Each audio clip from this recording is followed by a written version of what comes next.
Alors, troisième point, la position des adultes dans la pièce.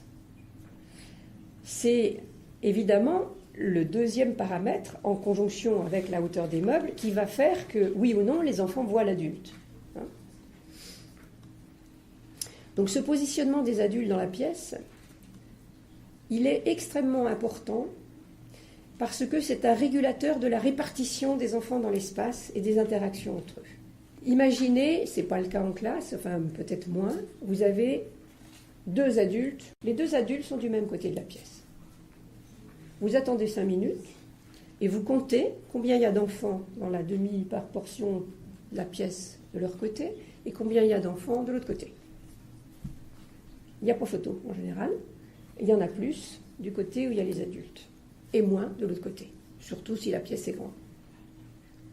Un des adultes repart de l'autre côté, on attend 5 minutes et vous comptez. La répartition des enfants s'est régulée. J'ai trouvé une fois une image qui a eu un gros impact sur les professionnels, donc je vous la livre. Je dis, en fait, les adultes sont des phares.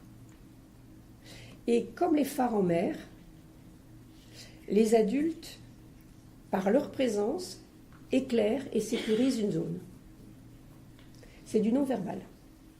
S'il y a un adulte, un autre adulte, en non-verbal, c'est comme si on disait aux enfants, je suis là, vous pouvez jouer tranquille. Donc c'est quand même très important, cette notion de phare, c'est-à-dire la présence physique de l'adulte régule la présence des enfants. Pas de tous les enfants de la même façon, puisqu'on a vu qu'elle va surtout réguler la présence des plus fragiles, mais elle régule quand même de façon massive la présence des enfants. En fait, les enfants jouent dans les espaces éclairés. Avant, je disais par la présence des adultes, maintenant je dis par le regard des adultes. C'est-à-dire que mon image de phare n'est pas exacte. Un phare en mer, il a un effet giratoire d'éclairage. Et nous sommes des phares directionnels. C'est-à-dire que nous n'éclairons pas dans le dos. C'est-à-dire que ce n'est pas seulement la position de l'adulte qui compte, c'est aussi le sens de regard de l'enfant.